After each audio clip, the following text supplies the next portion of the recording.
بسم اللہ الرحمن الرحیم۔ جنت کے پتے باب نمبر 12 قسط نمبر 42۔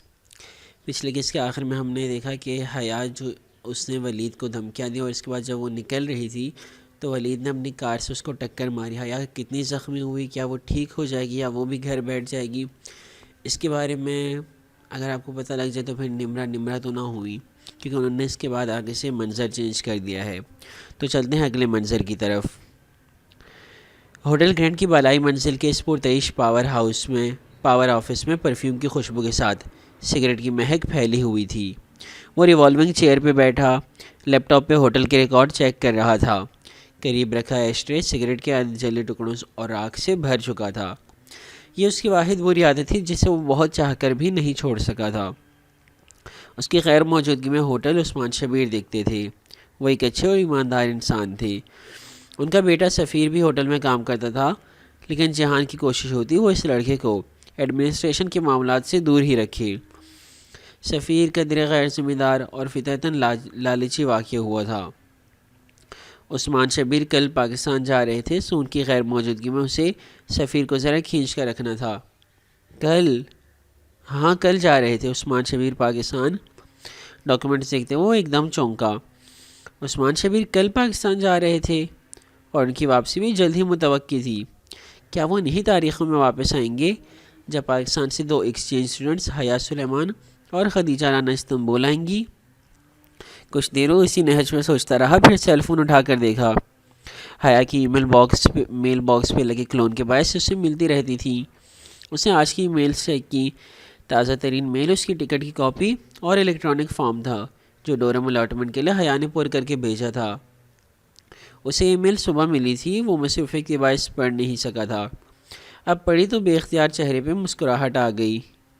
اسموکنگ، ڈرنکنگ سب کرتی ہوں، سخت جھگڑالو ہوں، پاگل لڑکی، کیا کیا لکھ کر سبانجی والوں کو بھیج رہی تھی۔ انہیں واقعتاً اب اس سے خونخوار قسم کی لڑکیوں کے ساتھ ڈورم دینا تھا۔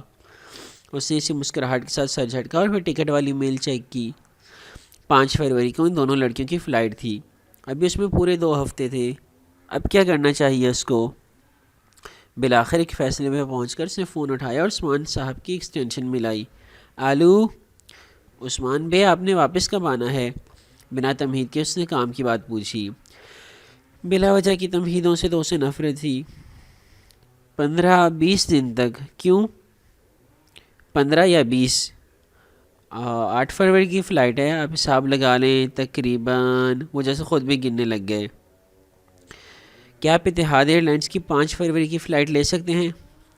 اصل میں ایک چھوٹا سا مسئلہ ہے، میرے ایک دوست کی بہن اپنے فرینڈ کے ساتھ استنبول آ رہی ہے۔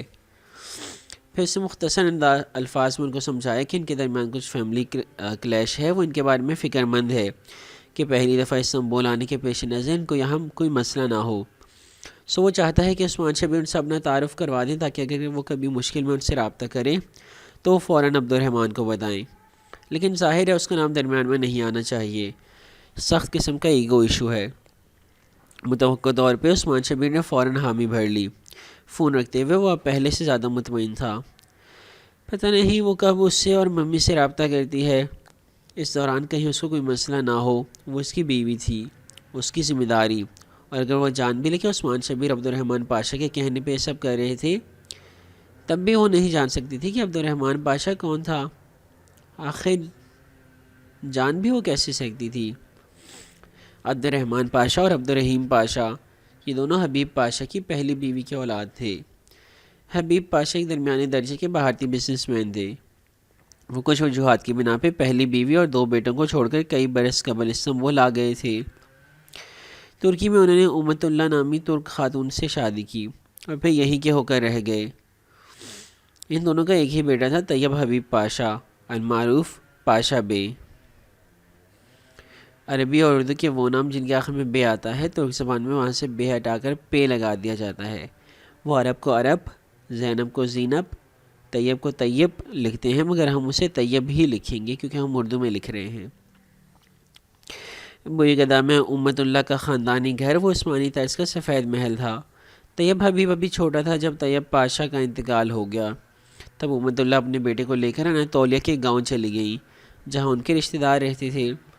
یوں وہ گھر بند ہو گیا کئی برس وہ بند رہا، پھر طیب حبیب نوجوانی کی دہلیز عبور کرتے ہی فکر معاش کی خاطر ادالار پہ آ گیا۔ اس نے وہ گھر کھولا اور پھر ایک شہزادے کی طرح جینے کی خواہش کے ساتھ بویکدا میں رہنے لگا۔ دور انطولیہ کے ایک چھوٹے سے گاؤں میں بیٹھی اس کی سادہ سی ماں نہیں جانتی تھی کہ وہ ادالار میں کیسے لوگوں کے ساتھ اٹھتا بیٹھتا ہے۔ امت اللہ نے بہت چاہا کہ وہ بیٹے کے پاس بویکدا چلی آئیں، مگر طیب حبیب نے ایسا کبھی نہ ہونے دیا۔ اس کی کمزوری اس کی ماں تھی جو اسے بہت عزیز تھی، اور وہ جانتا تھا کہ جس دن اس کی ماں کو علم ہوا کہ وہ مافیا کا حصہ بن چکا ہے اس دن اس کی ماں مر جائے گی۔ اگلا منظر، ترک ڈرگ اور آرم سمگلنگ مافیا اپنی مثال آپ تھا۔ برطانیہ میں پہنچائی جانے والی 80% ڈرگز ترکی کے راستے ہی آتی تھی۔ البتہ ادالار کا مافیا اطالوی یا سسیلین طرز کا مافیا نہیں تھا۔ سسیلین مافیا کو آج کل کے آپ لوگ سبھی جان چکے ہوں گے۔ جس وقت ناول لکھا گیا اس وقت مشکل تھا، جو ہمارے چیف جسٹس صاحب نے جس مافیا کا ذکر کیا تھا۔ اطالوی مافیا فیملیز مضبوط اور منظم طریقے سے ایک علاقے میں کام کرتی ہیں۔ لوگ کسی منظم فوج کی طرح درجہ بدرجہ اس میں عہدے پاتے ہیں۔ اس طرح کی مافیا فیملیز کو ٹریک کرنا اور پکڑنا پولیس کے لیے آسان ہوتا ہے۔ اگر اطالوی یا سسیلین فیملی کے کسی ممبر کو کچھ بھی ہو جائے، فیملی وہی رہتی ہے اور اپنا کام جاری رکھتی ہے۔ ترک مافیا ایسا نہیں تھا۔ وہ روس کے قریب ہونے کے باعث روسی مافیا کی طرح کام کرتے تھے۔ روسی فیملیز ایک علاقے میں اٹھتی تھیں، کچھ عرصہ وہاں وارداتیں کرتی تھیں اور پھر غائب ہو جاتی۔ کچھ عرصے بعد چہروں کے نقاب بدل کر وہ کسی دوسرے علاقے میں اڑتی اور یہ ان کا کام جاری رہتا۔ ان پہ ہاتھ ڈالنا پولیس کے لیے بہت مشکل ہوتا تھا۔ اطالوی مافیا کی طرح وہ قدیم طرز کے جرائم میں نہیں بلکہ جدید جرائم جیسے سائبر کرائم، جعلی کمپنیاں، کریڈٹ کارڈ فراڈز، سمگلنگ وغیرہ ان سب میں ملوث ہوتی تھیں۔ یونان سے ترکی اور ایران کے راستے ایشیائی ملکوں بالخصوص پاکستان میں بڑے پیمانے پہ اسلحہ سمگل کیا جاتا تھا، اور بعد میں یہی اسلحہ دہشت گردی کی وارداتوں میں استعمال ہوتا تھا، جس کی وجہ سے متاثرہ ممالک کی ایجنسیوں کے قابل ایجنٹس ان فیملیز میں پینیٹریٹ کر کے ان کا اعتماد جیت کر ان کی شپمنٹس کی مخبری کر دیا کرتے تھے۔ کسی کو نہیں معلوم ہوتا تھا کہ کون سا آدمی اصل مافیا فیملی ممبر ہے یا کسی دوسرے ملک کا جاسوس۔ طیب حبیب نے اپنی مافیا فیملی میں جگہ بنا لینے کے بعد دولت تو بہت کمائی، ساحل کنارے ایک اونچا سا ہوٹل بھی کھڑا کر لیا، مگر وہ ان لوگوں میں سے تھا جو بہت زبوں حالی کے بعد لکشمی کو اپنے قریب پاتے ہیں تو اپنا ماضی اور احساس کمتری چھپانے کے لیے خود بھی کسی جدی پشتی رئیس کا خول چڑھا لیتے ہیں، بلکہ خول چڑھانے کی کوشش ہی کرتے رہتے ہیں، کیونکہ فیشن خریدا جا سکتا ہے مگر اسٹائل نہیں۔ طیب حبیبی کوے اور ہنس کے درمیان پھنس کر رہ گیا تھا۔ زندگی کا ایک لمبا عرصہ چھوٹے لوگوں کے ساتھ گزارنے کے باعث وہ ذہنی طور پر آج بھی اسی کلاس میں تھا۔ بھاؤ تو کر کے خریداری کرنے والا، کسی ڈھابے نما ہوٹل کے شیف کے ساتھ بیٹھ کر ملک کے حالات پہ تبصرہ کرنے والا، خود بھی وہ ہوٹل میں اپنے پاور آفس کے بجائے نیچے کچن میں پایا جاتا تھا۔ ہوٹل کو اس نے کبھی اپنی مافیا سرگرمی کا مرکز نہیں بنایا تھا اور وہاں ایک عام آدمی کے طور پر جانا جاتا تھا۔ اس کی اسی فطرت کے باعث اس کے ورکرز اس سے خاصے بے تکلف تھے۔ یہاں پہ آ کر اس کی مصنوعی خول میں دراڑیں پڑنے لگتی تھیں، تبھی اس نے خود کو پاشا بے کہلوانا شروع کر دیا۔ ترکی میں عموماً پہلے نام کے ساتھ ہی پکارا جاتا ہے، جبکہ ادالار میں آخری نام یعنی سر نیم کے ساتھ مسٹر کہلوانا خود پسندی اور تکبر کی علامت سمجھا جاتا تھا۔ مگر طیب حبیب کبھی نہیں جان سکا کہ انسان کا قد اپنے نام یا لقب کی وجہ سے نہیں، اس کے اخلاق اور کردار کی وجہ سے بڑا ہوتا ہے۔ طیب حبیب نے اپنی مافیا فیملی میں ایک عرصہ بطور فیملی ممبر کام کیا، مگر پھر زیادہ پیسے کے لیے اس نے جہان کی ایجنسی سے ڈیلنگ شروع کر دی۔ بہت جلد وہ ان کے مہرے کے طور پر کام کرنے لگا اور پھر اس نے اپنے تمام اختیارات استعمال کرتے ہوئے اپنے ایک ساتھی ایجنٹ کو اپنے سوتیلے بھائی کی حیثیت سے اپنی فیملی میں متعارف کرایا، عبد الرحمن پاشا، جو واقعی اس کے سوتیلے بھائی کا نام تھا۔ جہان سکندر نے یہ نام استعمال کر کے بہت جلد طیب حبیب کی فیملی میں اپنا مقام بنا لیا۔ فیملی سے مراد اس کا خاندان نہیں بلکہ مافیا کا گروہ تھا، اور چونکہ یہ اطالوی مافیا نہیں تھا اور اس میں کیپو اور مین میڈ نہیں ہوتے تھے، سو اس روسی مافیا میں اپنی جگہ بنانا بہت مشکل ثابت نہیں ہوا۔ پیسہ اس دنیا کے اکثر مسائل کا ریڈی میڈ حل ہوتا ہے۔ زندگی اور خوشی کے علاوہ اس سے ہر چیز خریدی جا سکتی ہے۔ طیب حبیب اور عبد الرحمن ایک ڈیل کے تحت بھائیوں کی طرح کام کرنے لگے تھے۔ طیب اسے اپنی ماں سے ملوانے بھی لے گیا تھا، اور وہ اچھی طرح جانتا تھا کہ ایک سادہ لو عورت کو اپنے نرم رویے اور محبت بھرے انداز سے کیسے اپنے لیے موم کرنا ہے۔ امت اللہ اس کے بارے میں بس اتنا جانتی تھی کہ وہ ان کے بیٹے کا دوست ہے، اور اس نے ان کے بیٹے کی جان بچائی ہے، جس کے باعث وہ اس کی احسان مند تھی۔ چونکہ وہ بیوقدہ میں نہیں رہتی تھی، اس لیے طیب کو یہ سب ان کو بتانے میں آر محسوس نہیں ہوئی تھی۔ وہ سب سے جھوٹ بول سکتا تھا، مگر آنے سے یہ بات نہیں چھپا سکتا تھا۔ حبیب پاشا کے انتقال پر ان کے دونوں بیٹے انڈیا سے یہاں آئے تھے، اور بھلے درمیان میں کتنے برس گزر جائیں، آنے کو ان کی شکلیں اور رنگ اچھی طرح یاد تھا۔ وہ جانتی تھی کہ یہ عبد الرحمن ان کے شوہر کا بیٹا نہیں ہے، مگر جب ان کا اپنا بیٹا بزے تھا کہ اپنے دوست کو اپنے بھائی کے طور پر متعارف کرانے میں اس کا فائدہ ہے، تو وہ بھی اس بات کو نبھانے کے لیے راضی ہو گئیں۔ ویسے بھی عبد الرحمن ایسا بیٹا تھا جیسا وہ حبیب طیب کو بنانا چاہتی تھیں۔ اس کے اقدار، تہذیب، اخلاق، غرض ہر شے آنے کے لیے فخر کا باعث تھی۔ کافی عرصہ ان دونوں نے بیوقدہ میں ایک ساتھ کام کیا۔ اب یہاں پہ آپ کو یہ ساری سٹوری بتا رہی کہ عبد الرحمن پاشا، جہان عبد الرحمن پاشا بنا کیسے۔ البتہ طیب حبیبی نہیں جانتا تھا کہ عبد الرحمن ٹرپل ایجنٹ کے طور پر کام کر رہا ہے۔ ادالار میں اپنا نام بنانے کے لیے اسے ترک خفیہ ایجنسی کی مدد چاہیے تھی، تاکہ گرفتاری کی تلوار سر پہ لٹکنا بند ہو جائے۔ بدلے میں وہ مافیا کی معلومات ترکوں کو دیتا تھا، اور اگر اسے ترکوں کی کوئی خبر ملتی تو اسے مافیا تک پہنچا دیتا تھا، اور ان سب کی خبریں باس کو پہنچا دیا کرتا تھا۔ یوں وہ ایک خالص ٹرپل ایجنٹ تھا جو صرف اپنی ایجنسی کے ساتھ وفادار تھا۔ تاش کے پتوں کا گھر اس نے بہت محنت سے کھڑا کیا تھا، اور اسے معلوم تھا کہ جس دن یہ پتے ذرا سی پھونک سے الٹے، اس روز وہ اپنی جان بچانے کے لیے ترکوں اور مافیا دونوں سے بھاگ رہا ہوگا۔ مگر پھر خطرات کے بغیر زندگی بھی کوئی زندگی ہوتی ہے۔ اس نے نام محسوس انداز میں طیب حبیب کے ہوٹل گرینڈ میں عمل دخل شروع کر دیا تھا۔ وہ طیب حبیب سے برعکس شخصیت کا مالک، ورکر سے خاص فاصلے رکھنے والا باس تھا۔ اس کے بیش قیمت سوٹ، 2 قیمتی پتھروں والی انگوٹھیاں جو بظاہر سونے کی لگتیں، اور گلاسز، ہر شے طیب سے بہت مختلف اور پرفیکٹ ہوا کرتی تھی۔ پاکستان سے اسے اجازت تھی کہ وہ چاہے تو یہاں شادی کر سکتا ہے۔ وطن واپسی پہ اس کی بیوی کو پاکستانی شہریت دی جائے گی، مگر وہ اس نہج میں نہیں سوچا کرتا تھا۔ پھر ایک روز طیب حبیب اچانک سے یونان میں گرفتار ہو گیا۔ اس میں جہاں کا قصور نہیں تھا۔ ہاں، وہ طیب کو چھڑانے کے لیے بہت کچھ کر سکتا تھا، لیکن اس نے نہیں کیا۔ اس کے باس نے کہہ دیا کہ وہ خاموشی سے اپنا کام کرے اور طیب کو اس کے حال پہ چھوڑ دے۔ اس نے بھی چھوڑ دیا۔ اپنی مرضی اس کام میں وہ نہیں چلا سکتا تھا۔ طیب نے کئی دفعہ اسے پیغام پہنچایا کہ وہ اس کے لیے کچھ کرے، مگر اس نے سنی انسنی کر دی۔ البتہ ایک بات جہان نے اس کی مانی، اور وہ یہ تھی کہ اس کی ماں کو کچھ خبر نہ ہو کہ وہ جیل میں ہے۔ اسے سب کو کہہ دیا کہ وہ خود بھی لا علم ہے کہ پاشا بے کہاں ہے۔ اس کام میں اس کا ہاتھ ہو سکتا ہے، آنے کبھی ایسے تصور بھی نہیں کر سکتی تھی۔ وہ گواہ تھی کہ عبد الرحمن پاشا بے سے بہت محبت کرتا ہے، اور اس پہ پانی کی طرح پیسہ بہاتا ہے۔ ان کو معلوم تھا کہ ان کے بیٹے کے ہوٹل کو ترقی صرف اور صرف عبد الرحمن کے تجربے اور سرمایہ کی وجہ سے ملی ہے۔ وہ بھلا کیسے اس پہ شک کر سکتی تھیں؟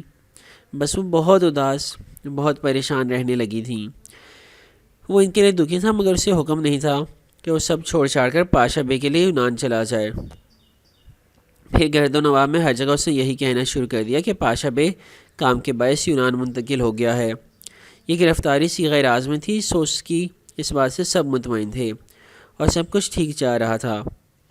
طیب حبیب پاشا کے جانے کے بعد اس نے ہوٹل کا کنٹرول سنبھال لیا تھا۔ پہلے اسے ملازمین کو قابو کیا۔ لوگ لالچ یا خوف سے ہی قابو ہوتے ہیں، اسی طرح ان سے کام نکلوایا جاتا ہے۔ جس کو وہ لالچ دے کر وفادار بنا سکتا تھا، اس کو ایسے بنایا، اور پھر ہر ایک ورکر کی زندگی کے سیاہ اوراق چھانے، تاکہ جب کبھی کوئی ٹیڑھ پن کرے تو وہ اس کی رسی کھینچ سکے۔ اب وہ ہوٹل گرینڈ کا بلا شرکت غیر مالک تھا، اور اس نے ادالار میں اپنی ایک شہرت بنا لی تھی۔ اور پھر تب آنے کے ساتھ وہ 2 لڑکیاں آ گئیں۔ وہ امت اللہ حبیب کی رشتے کی پوتیاں تھیں۔ ان کے ماں باپ کا ایک حادثے میں انتقال ہو گیا۔ وہ گاؤں میں آنے کا واحد رشتہ دار گھرانہ تھا۔ ماں باپ کی وفات کے بعد ان کا اکیلے گاؤں میں رہنے کا جواز نہیں بنتا تھا، تو امت اللہ ان کو ساتھ لے آئیں۔ جہان کو آج بھی وہ دن یاد تھا جب وہ پہلی دفعہ ان دو لڑکیوں سے ملا تھا۔ آنے نے اس کو فون پہ بتایا تھا کہ وہ ان بچوں کو ساتھ لا رہی ہیں۔ وہ اس وقت ہوٹل میں تھا۔ بعد میں جب گھر پہنچا تو بنا چاپ اندر داخل ہوتے ہوئے وہ لاؤنج میں بیٹھی دو لڑکیوں کو دیکھ کر ٹھہر گیا۔ ایک سکارف لپیٹے بڑی لڑکی تھی اور دوسری گھنگریالی پونے والی چھوٹی بچی۔ وہ بچی پانی پی کر گلاس رکھ رہی تھی جب اس نے بڑی لڑکی کو تعصب سے نفی میں سر ہلا کر کہتے سنا، بہارے گل پانی پی کر اللہ تعالیٰ کا شکر ادا کرتے ہیں۔ یاد ہے ہمارا وہ چوزا جو اپنی کٹوری سے پانی چونچ میں لینے کے بعد گردن اٹھا کر آسمان کو دیکھ کر پہلے شکر ادا کرتا تھا اور پھر گردن جھکا کر دوسرا گھونٹ پیتا تھا۔ چھوٹی بچی نے اس سے بھی زیادہ تعصب سے پیشانی پہ ہاتھ مارا۔ او ہو عائشہ گل، وہ تو اس لیے گردن اونچی کرتا تھا تاکہ پانی حلق سے نیچے اتر جائے، مجھے بابا نے خود بتایا تھا۔ اسے جیسے اپنی بڑی بہن کی کم علمی پہ بہت افسوس ہو رہا تھا۔ تم نہیں سدھرو گی۔ بڑی لڑکی گلاس اٹھا کر کچن کی طرف چلی گئی۔ وہ جو لابی کے دروازے کی اوٹ میں کھڑا تھا باہر نکل کر سامنے آیا۔ کسی مقیم ایجنٹ کے لیے کور فیملی میں کسی نئے فرد کا اضافہ خوش آئند بات نہیں ہوتی۔ وہ بھی ان کے آنے سے خوش نہیں تھا۔ چھوٹی بچی نے آہٹ پہ چونک کر اس کی جانب دیکھا، پھر بے اختیار اس کے جوتوں کو۔ اس کی بھوری سبز آنکھوں میں حیرت ابھر آئی۔ وہ واقعی گاؤں کی لڑکیاں تھیں جن کو نہیں معلوم تھا کہ استنبول کی ہائی ایلیٹ گھر میں جوتے پہن کر داخل ہوتی ہے۔ مرحبا، کیا تم آنے کے بیٹے ہو؟ اگلے ہی لمحے وہ حیرت بھلائے دلچسپی سے اسے دیکھتی اس کے سامنے آ کھڑی ہوئی۔ اور تم؟ وہ گردن ذرا جھکا کر اس ننھی سی لڑکی کو دیکھ رہا تھا۔ میں بہارے گل ہوں، اناتولیہ کی بہارے گل۔ تمہارا مطلب ہے گل بہار؟ اس نے سوالیہ ابرو اٹھائی۔ ترکی میں گل اور بہار کو کبھی بہاری گل کہہ کر نہیں ملاتے تھے بلکہ گل بہار کا مرکب سمجھا جاتا تھا۔ نہیں، میں بہارے گل ہوں۔ یہ ایرانی نام ہے اور اس کا مطلب ہوتا ہے گلاب کے پھول پہ آئی بہار۔ پتہ ہے میرا نام یہ کیوں ہے؟ کیوں؟ کیونکہ میری آنم کا نام آئے گل تھا، یعنی چاند کا پھول۔ میری نانی کا نام غنچے گل تھا اور میری بہن کا نام ہے عائشہ گل، یعنی وہ گلاب جو ہمیشہ زندہ رہے۔ اس نے بہت سمجھداری سے کسی رٹے رٹائے سبق کی طرح اپنے نام کی وجہ تسمیہ بیان کی جو شاید محض ہم آواز کرنے کے لیے رکھا گیا تھا۔ بہت خوب، ترکی کے سارے پھول تو تمہارے خاندان میں ہیں۔ تمہارے بابا کا کیا نام ہوگا پھر؟ شاید گوبھی کا پھول؟ وہ مسکراہٹ دبا کر بولا تو بہاری کی آنکھیں حیرت سے ہوا ہوئیں۔ پھر دیکھتے ہی دیکھتے ان میں شرارت کی چمک ابھری اور وہ مسکرائی۔ نہیں، ان کا نام غفران تھا۔ بہاری گل۔ اسی پل اس کی بہن کچن سے باہر نکلی۔ جلدی سے ناخن کاٹ لو، لمبے ناخن بلیوں کے اچھے لگتے ہیں، لڑکیوں کے نہیں۔ پھر اس پہ نگاہ پڑی تو سنجیدگی سے مرحبا کہہ کر آگے نکل گئی۔ بہاری گل نے افسوس سے اپنی بہن کو جاتے ہوئے دیکھا، پھر اس کی طرف چہرہ کر کے بہت رازداری سے بتایا، برا مت ماننا، میری بہن آدھی پاگل ہے۔ اور شاید بہت عرصے بعد وہ بہت زور سے ہنسا تھا۔ اسی دن اس کی اس چھوٹی سی شرارتی اور ذہین سی لڑکی سے ایک وابستگی سی پیدا ہو گئی تھی۔ وہ اس کی ہر بات میں نہیں ہنستا تھا، نہ ہی بہت زیادہ بے تکلف ہوتا تھا، مگر اس بچے کو تو جیسے وہ پسند آ گیا تھا۔ وہ اسٹڈی میں بیٹھا کام کر رہا ہو تو وہ دبے پاؤں آ کر اس کے قریب بیٹھ جائے گی۔ صبح وہ ہوٹل جانے کے لیے تیار ہو رہا ہو تو وہ کبھی اس کے جوتے پالش کر کے لا دے گی تو کبھی گلاس صاف کر کے۔ بعد میں اسے معلوم ہوا کہ وہ کام عائشہ کرتی تھی یا ملازمہ، مگر مجال ہے جو بہارے گل نے کبھی کسی اور کو کریڈٹ لینے دیا ہو۔ وہ اپنی بہن سے بہت مختلف، ذرا باغی طبیعت کی مالک تھی۔ عائشہ ایسی نہیں تھی، وہ کم بولنے والی، دھیمی اور سنجیدہ مزاج کی ایک فاصلے پہ رہنے والی لڑکی تھی۔ ان دونوں کی بات چیت ڈائننگ ٹیبل پہ ہی ہو پاتی یا یوں ہی گزارتے ہوئے، مگر وہ شروع سے ہی اس کی طرف سے لاشعوری طور پر فکر مند رہنے لگا تھا۔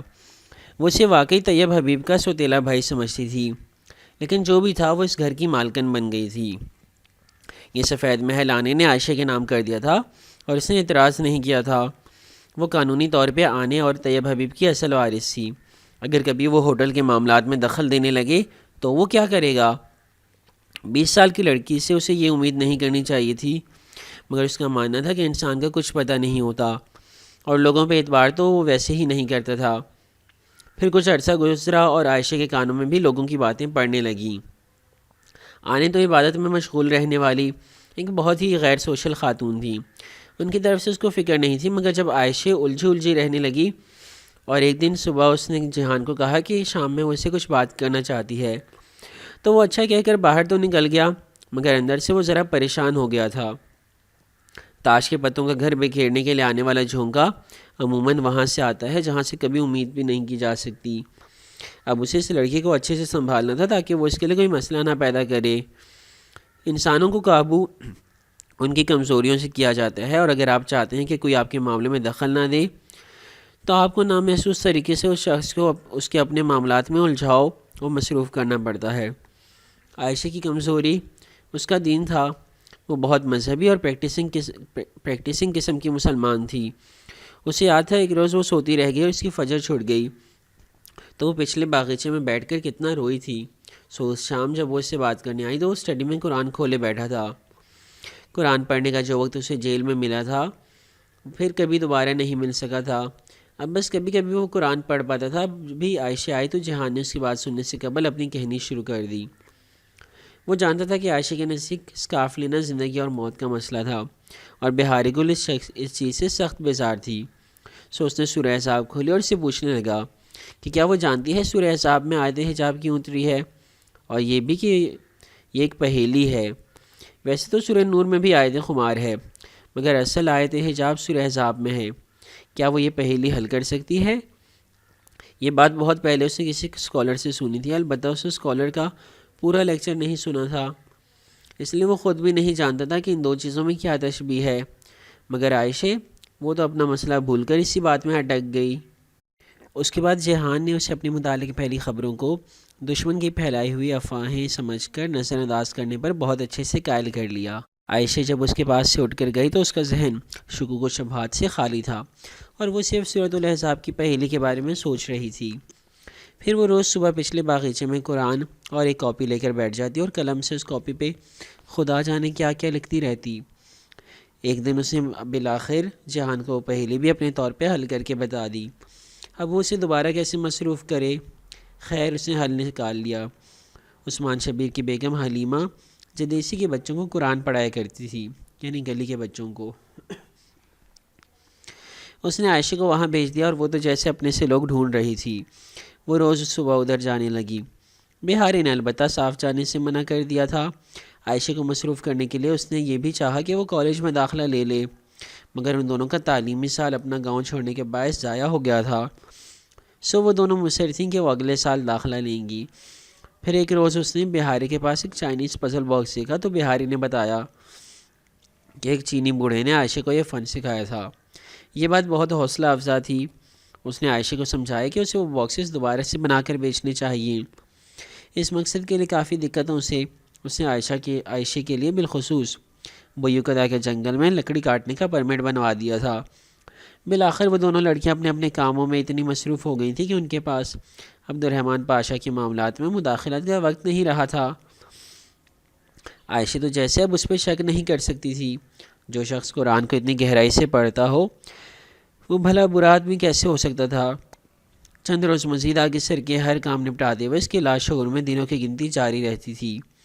5 فروری یعنی اس کی بیوی کے استنبول آنے میں کتنے دن رہ گئے ہیں؟ 10، 9، 8۔ پھر اسے یہ احساس ہونے لگا کہ وہ اس کے بارے میں فکر مند بھی رہنے لگا ہے۔ ہاں ٹھیک ہے، اتنا خیال تو اسے استنبول میں مقیم اپنی سگی ماں کا بھی تھا کہ وہ ان کے متعلق باخبر رہا کرتا اور بار بار ان کے بارے میں پتہ کرتا رہتا تھا۔ اب اس کی بیوی کا بھی حق تھا کہ وہ اس کا خیال رکھے۔ پاکستان میں البتہ وہ ایک طرح سے فارغ تھا، وہاں ہر وقت گرفتاری کا خدشہ نہیں ہوتا تھا، مگر استنبول میں وہ اپنی بیوی کی ہر موو پہ نظر نہیں رکھ سکتا تھا، مگر رکھنا ضرور چاہتا تھا۔ کوئی ایسا آدمی جو قابل اعتبار ہو، جو اس کی نگرانی کر سکے۔ ہاشم الحسان کا نام اس کے ذہن میں سب سے پہلے آیا تھا۔ ہاشم اس سے پہلے بھی اس کے کئی ایسے کام کر چکا تھا۔ جہان نے فوراً اس سے رابطہ کرنا چاہا تو اس کی بیوی نے بتایا کہ وہ دبئی گیا ہوا ہے۔ ہاشم چھوٹے موٹے جرائم میں ملوث رہنے اور استنبول میں جیل ریکارڈ رکھنے کے باعث یہاں کوئی ڈھنگ کی نوکری نہیں کر سکتا تھا۔ پتہ نہیں دبئی میں اس کا کون بیٹھا تھا، مگر وہ ادھر چلا گیا تھا۔ البتہ وہاں بھی اس کی کوئی خاص کمائی نہیں ہو رہی تھی، شاید اس کا بچہ بیمار تھا، اس کو کافی رقم کی ضرورت تھی۔ جہان نے اسے بلوا لیا، مگر اس نے ہاشم کو ابو ظبی سے اسی فلائٹ پہ استنبول آنے کا کہا۔ یہ وہی فلائٹ تھی جو حیا اور اس کی دوست کو لینی تھی۔ وہ چاہتا تھا کہ ہاشم ایئرپورٹ پہ اسے سفید پھولوں کا گلدستہ پہنچا سکے۔ یہ اس لیے تھا تاکہ حیا ان سفید پھولوں کے بھیجنے والے کو نہ بھولے، مگر یہ نہ ہو سکا۔ ہاشم نے واپس آ کر اسے بتایا کہ جب وہ فون پہ بات کر رہا تھا تو وہی لڑکی اس کے پاس کارڈ ڈالنے کا طریقہ پوچھنے آئی تھی۔ ایسے میں وہی اس کو چند منٹ بعد پھول لا کر دے، یہ ٹھیک نہیں تھا۔ ہاشم کی بات پہ وہ گہری سانس لے کر خاموش ہو گیا۔ زندگی میں ہر چیز پھر اپنی مرضی اور پلاننگ سے تو نہیں ہوتی نا۔ 5 فروری کو حیا نے آنا تھا اور اسی صبح ایک سرپرائز اس کے آفس میں اس کا منتظر تھا۔ طیب حبیب پاشا۔ وہ واپس آ گیا تھا۔ جانے وہ کیسے فرار ہو کر پہنچا تھا، مگر وہ بہت برے حال میں تھا۔ استنبول میں اس کے دشمن بڑھ گئے تھے اور وہ ان سے بچنے کے چکر میں بالکل مفرور مجرم کی طرح گویا خانہ بدوشی کی زندگی گزار رہا تھا۔ وہ جہان سے سخت بدگمان بھی تھا کہ اس نے اس کی کوئی مدد نہیں کی۔ پاشا بھی بار بار یہی کہہ رہا تھا کہ جہان نے اس کو دھوکہ دیا ہے۔ وہ اس کی دوسری شناخت سے واقف تھا، کیونکہ برگر کنگ اس کا ریسٹورنٹ تھا جہاں حالات خراب ہونے کی صورت میں جہان چلا جایا کرتا تھا۔ اب اس کا اصرار تھا کہ جہان اور اس کی ایجنسی اپنا وعدہ پورا کرے اور اس کو اپنے خاندان سمیت کسی دوسرے ملک میں سیٹل کروا دے۔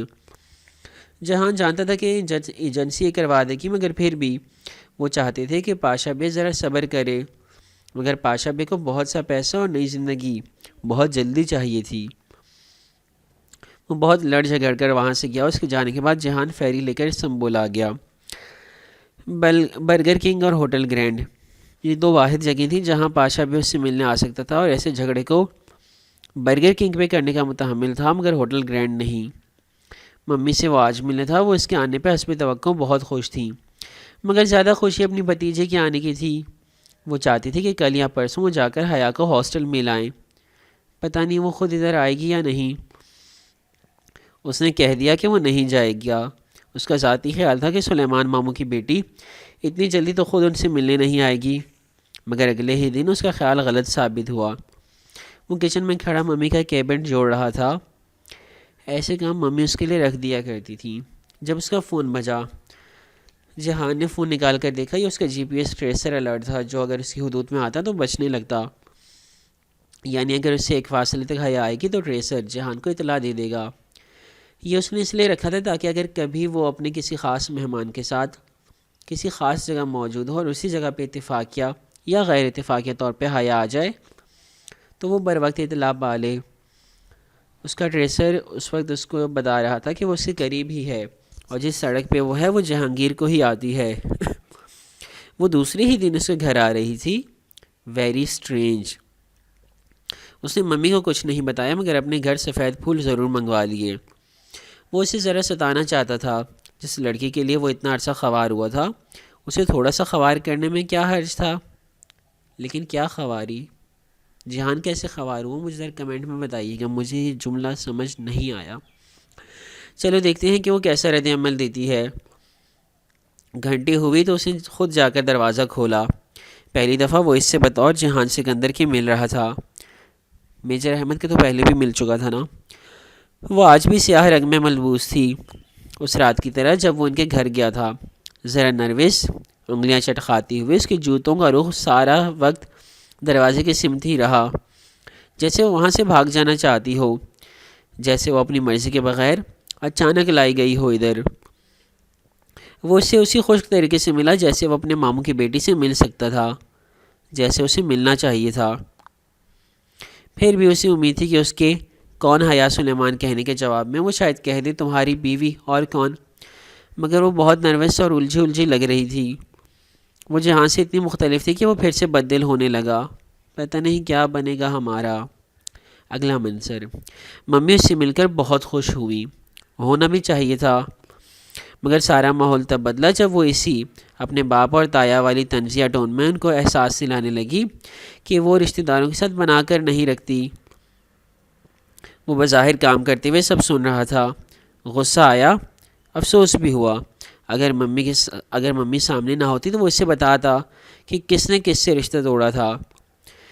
پھر اس لڑکی نے ابا کے آرمی سے تعلق کا پوچھا۔ یا تو وہ نہیں جانتی تھی یا پھر طنز کرنے کا کوئی اور بہانہ۔ اس کے اندر مزید تلخی بھر گئی، وہ شاید واقعی رشتہ نہیں رکھنا چاہتی تھی۔ پہلے اس کا ارادہ محض سفید پھول بیچنے کا تھا، مگر اس ساری تلخ گفتگو کے بعد جب وہ پھول لینے گیا تو داخلی دروازے کے اندر کی طرف رکھے سٹینڈ سے قلم کاغذ اٹھایا اور موٹے گدے کے گرد گروسری لکھنے کے پیڈ پہ ویلنٹائن کا پیغام لکھ کر اندر ڈال دیا۔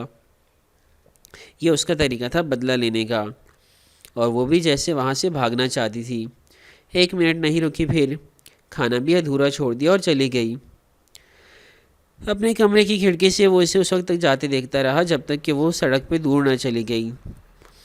بعد میں ممی بہت خفا ہوئی، وہ اپنے بیٹے اور اس کے انداز کو بہت اچھے سے پہچانتی تھیں، مگر وہ ان کی سرزنش اور ساری خفگی کو سنی انسنی کر گیا۔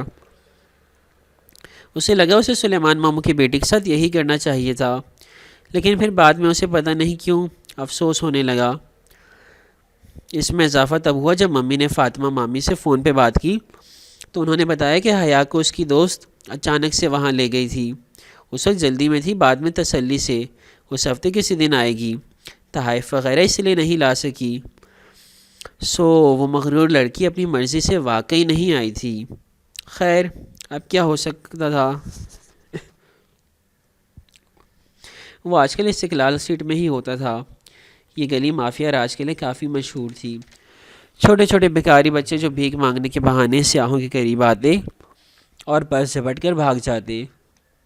ان بچوں سے لے کر ڈرگز بیچنے والوں تک سب آرگنائزڈ کرائم کا حصہ تھے۔ برگر کنگ طیب حبیب کا تھا، مگر اس کا انتظام بھی جہان ہی سنبھالتا تھا۔ جب اسے ڈی ایکٹیویٹ ہونا پڑتا تو وہ یہیں آ کر چھپ جاتا، کچن میں کھڑے ہو کر عام سے حلیے میں، سارا دن چند ورکرز کے ساتھ کام کرتے ہوئے۔ یہ اندیشہ بھی نہ تھا کہ کوئی ادالار کا بندہ وہاں آ کر اسے پہچان لے گا۔ استنبول بہت بڑا شہر تھا، اتنا بڑا کہ انسان اس میں گم ہو جائے۔ یہ تاش کے پتوں کے سارے گھر بہت اچھے سے چل رہے تھے، اور اس کا ارادہ اس دفعہ حیا کے اپنے گھر آنے پہ اس سے ملنے کا تھا، تاکہ وہ ذرا تمیز سے بات کر کے اپنے پچھلے رویے کی معذرت کر لے۔ مگر اس سے پہلے پاکستان سے کال آ گئی۔ پاکستان کی کال تو حکم کا درجہ رکھتی تھی، ایسا حکم جس میں آنکھیں بند کر کے عمل کرنا ہوتا تھا، چاہے آپ مر بھی رہے ہیں۔ آرڈر ہوتا تھا۔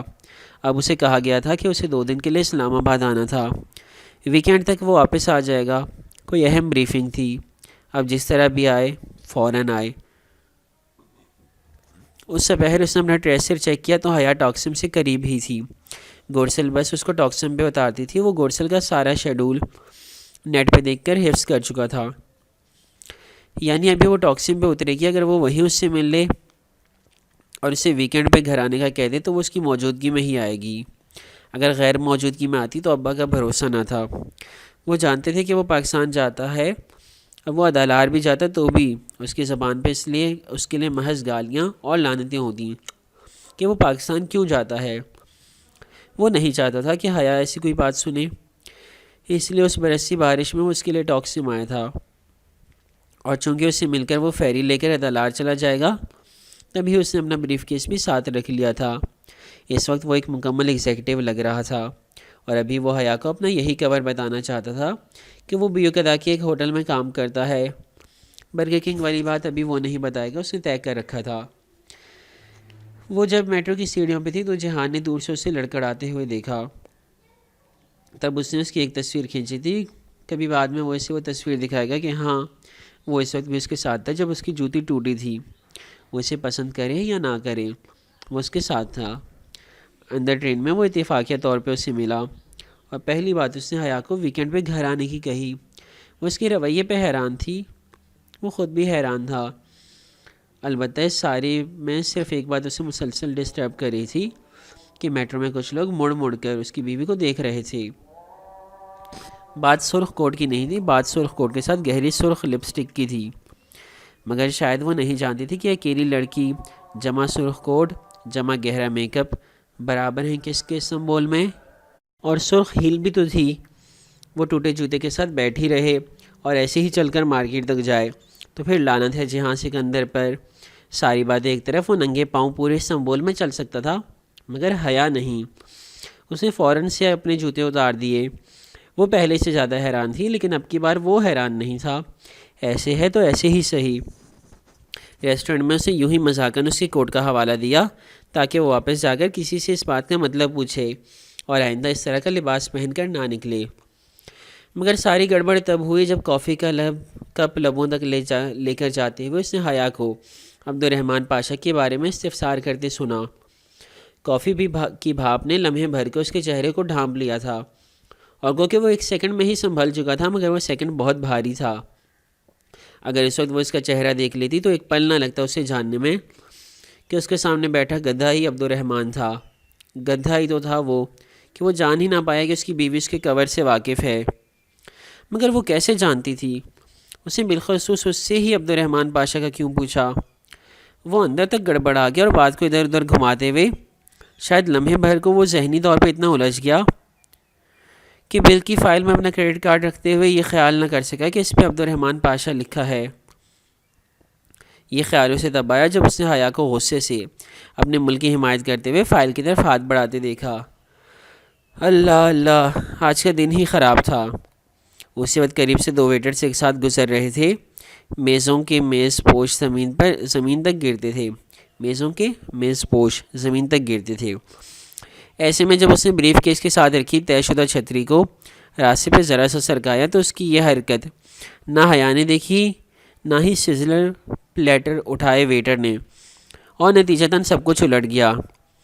اس سارے میس میں حیا کو بل والی بات بھول چکی تھی۔ اسے بہت آرام سے فائل سے کریڈٹ کارڈ نکال کر کرنسی نوٹ رکھ دیے۔ ہاں، مگر حیا کا ہاتھ جلا تھا اور پتہ نہیں کیوں اس سے تکلیف ہوئی تھی، لیکن وہ اپنی حد سے آگے نہیں بڑھ سکتا تھا، اور پتہ نہیں وہ اس کے بارے میں کتنا جانتی تھی۔ کہیں وہ اس کے ساتھ کوئی گیم تو نہیں کھیل رہی تھی؟ اس دنیا میں کچھ بھی ممکن تھا۔ یہی جاننے کے لیے اس نے واپسی پہ حیا سے کہا کہ وہ کیچڑ ٹھیک سے گھٹنے پہ لگائے، کیونکہ اس کی کور سٹوری میں جھول ہے۔ اسے کور سٹوری کے الفاظ کہتے ہوئے بغور حیا کا چہرہ دیکھا۔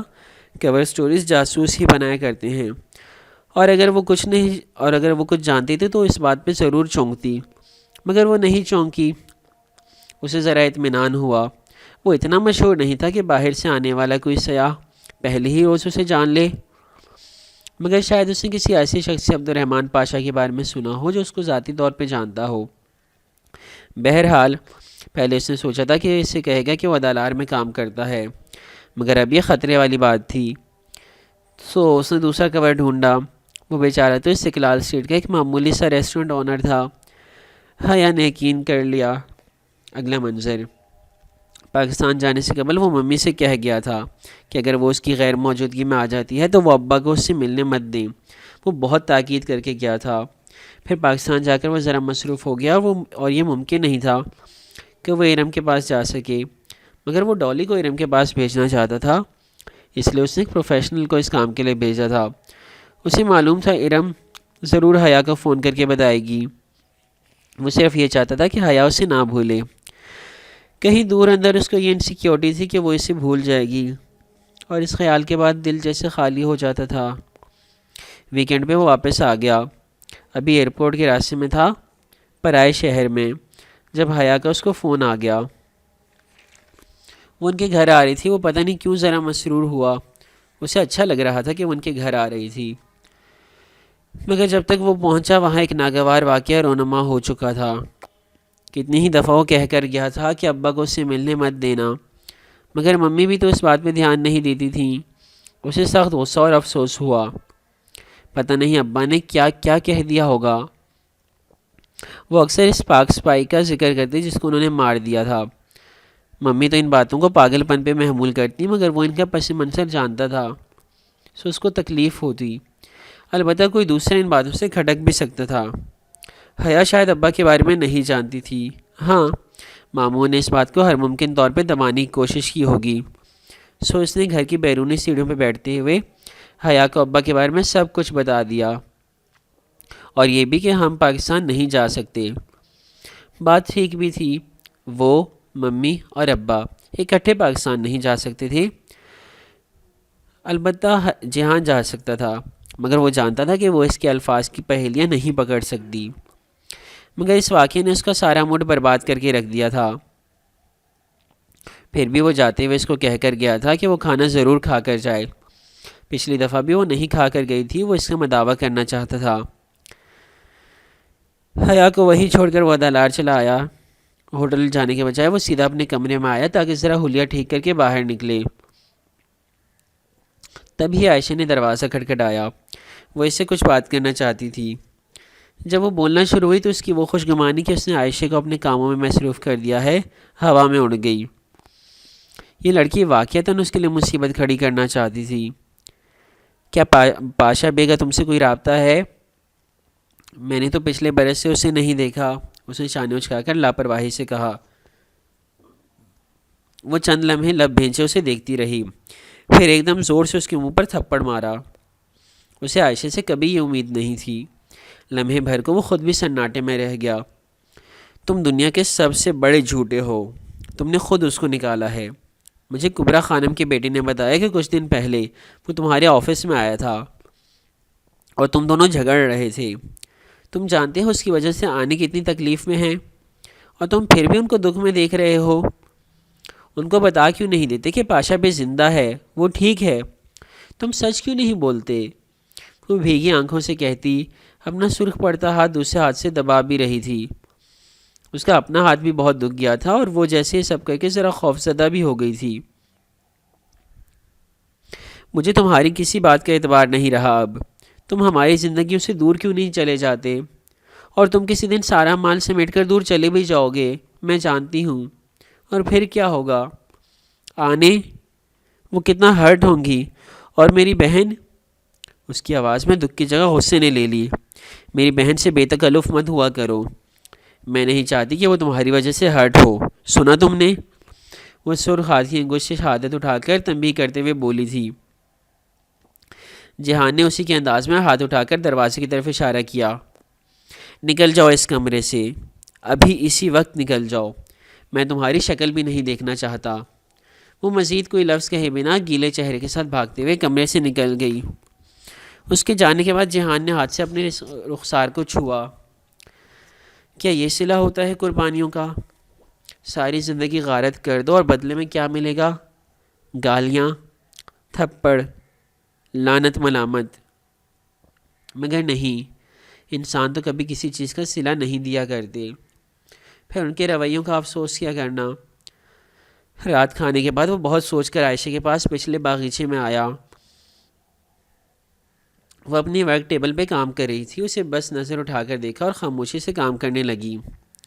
وہ اسے مزید جھوٹ بول کر نہیں رام کر سکتا تھا، سو اس نے سچ کی ذرا سی ملاوٹ کر کے اسے بتا دیا کہ وہ دراصل ترک انٹیلیجنس کے لیے کام کرتا ہے۔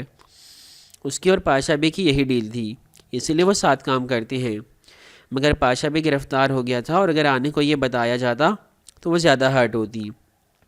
ہاں، وہ پاشا بے سے اس دن جھگڑا ضرور تھا، مگر صرف اس لیے کہ وہ چاہتا تھا کہ طیب حبیب پاشا آنے سے آ کر مل لے۔ مگر پاشا اپنی مجبوریوں کا رونا روئے جا رہا تھا، جس کی وجہ سے وہ آنے سے نہیں مل سکتا۔ کون سی مجبوریاں؟ اگر وہ جیل سے رہا ہو گیا ہے تو وہ یہاں کیوں نہیں آتا؟